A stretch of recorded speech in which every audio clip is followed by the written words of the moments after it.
E allora ragazzi, questa settimana Bellator, e non dovremo aspettare il weekend per vedere gli incontri, perché Bellator 250 andrà di scena giovedì 29 alle 22:15 sul canale ufficiale YouTube, totalmente in chiaro, quindi totalmente visibile per tutti, sia i preliminari che la main card. Alle 22:15 cominceranno i preliminari e poi seguiranno la main card. In questa puntata oggi ci concentriamo esclusivamente sulla main card. In palio il titolo vacante middleweight, lasciato vacante il 10 febbraio scorso da parte di Lovato, che ha dovuto lasciare il titolo vacante perché gli hanno riscontrato un angioma cavernosa in testa, insomma un grumulo di sangue all'interno della testa, e quindi chiaramente non potrà più subire colpi in testa e quindi ha dovuto lasciare il titolo vacante. Ecco che quindi in questo caso si sono fatti avanti e saranno appunto i due protagonisti di questo main event, ovvero Gerard Mousasi contro Douglas Lima. Che match che si prospetta, due fighter con la F maiuscola, ma partirei direttamente con quello che dal mio punto di vista e dal punto di vista dei bookmakers è il favorito, ovvero Mousasi. Allora, 5 volte campione del mondo, di cui 2 titoli Dream, un titolo Strikeforce, un titolo Cage Warrior e un titolo Bellator. Ha iniziato a praticare le arti marziali fin da piccolo, è diventato a già 15 anni cintura nera di judo e cintura nera di Brazilian Jiu-Jitsu, ha fatto pugilato, di cui è stato campione olandese junior, e a 18 anni ha debuttato da professionista nell'MMA. Ma non abbiamo terminato. Fra le sue vittime abbiamo Mark Hunt, uno dei miei preferiti, Victor Belfort, un altro dei miei preferiti, Lyoto Machida, che è stato l'ultimo incontro, adesso parleremo più nello specifico, soprattutto nella fase dell'analisi, Cyborg, Evangelista Cyborg, Dan Henderson, Chris Weidman, insomma un fighter di quelli davvero tosti. Ha militato pure nella UFC, dove ha fatto 12 incontri, ha avuto 9 vittorie, di cui 6 prima del limite. Poi è andato via dalla UFC perché non è riuscito a trovare un accordo commerciale con Dana White, e quindi si è spostato dalla UFC e adesso già da un bel po' si trova in Bellator. Ora, questo match con Lima era programmato per maggio 2020, ma poi chiaramente per la pandemia è stato spostato. Vediamo un attimino però la parte tecnica di Mousasi. Allora, un fighter veramente molto rapido, lavora tantissimo di jab, di cui ha dei jab veramente velocissimi, ne sa qualche cosa McDonald, che nel suo incontro praticamente, che quando l'ha affrontato ha preso una marea di jab in faccia che non riusciva completamente a vederli. Ha dei pugni veramente potentissimi, è forte a terra in ground and pound, è un attendista, e non appena il suo avversario parte è veramente velocissimo ad entrare.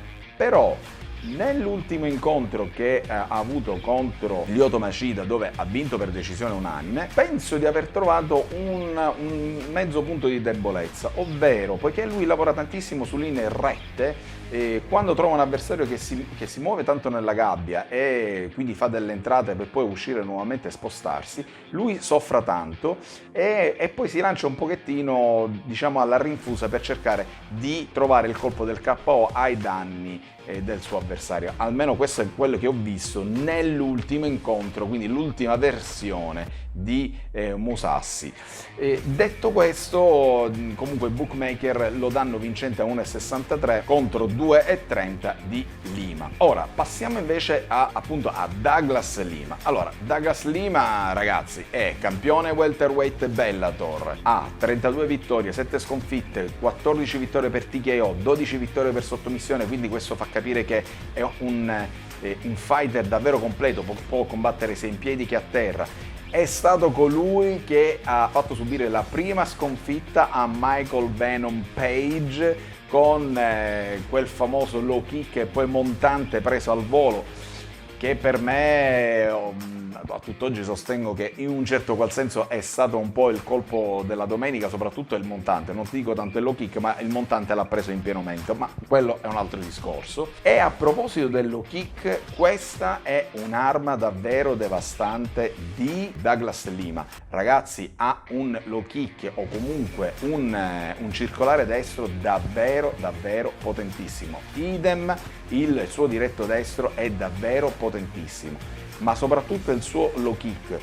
E il povero McDonald che ha subito da parte di Mousasi, ma in questo caso anche da parte di Lima, ne sa qualcosa, perché nel match in cui in questo caso McDonald ha vinto, poi nella rivincita ha perso, McDonald ha subito talmente tanti di quei low kick alla gamba anteriore che si era creato un ematoma di quelli da far paura, tant'è che McDonald praticamente aveva serie difficoltà a stare all'impiedi, e poi è riuscito comunque a portare a casa il match portando giù Lima e lavorando di ground and pound, merito in questo caso a McDonald. Bene o male il suo modo di combattere è lavorare tanto di jab e poi mettere questo low kick, quindi jab sinistro e low kick destro, jab sinistro e high kick destro, ma soprattutto questa sua gamba destra è davvero potentissima. Infatti, trovandosi entrambi nella stessa guardia, bisognerà capire come si muoverà, come si andrà a svolgere un pochettino questo incontro. Ora, ho analizzato entrambi i fighter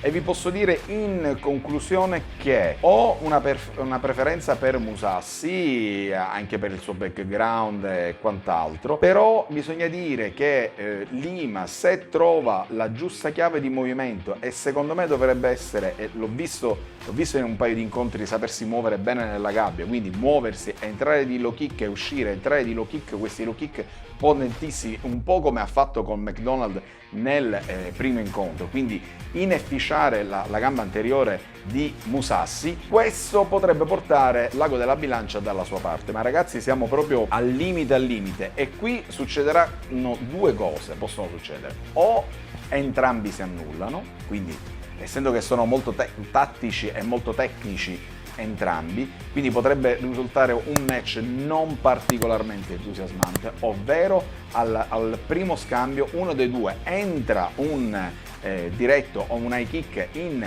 pieno mento e là si spegneranno le candeline.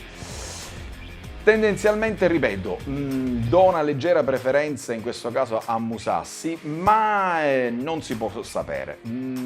Ad ogni modo, come al solito, vi invito a lasciare i commenti qua sotto, vi lascio pure il link per potervi andare a mettere il promemoria per il match che sarà giovedì alle ore 22:15, e da parte di Francesco in questo video notturno, infatti parlo un pochettino a bassa voce perché non vorrei che i vicini mi iniziassero a bussare, è tutto.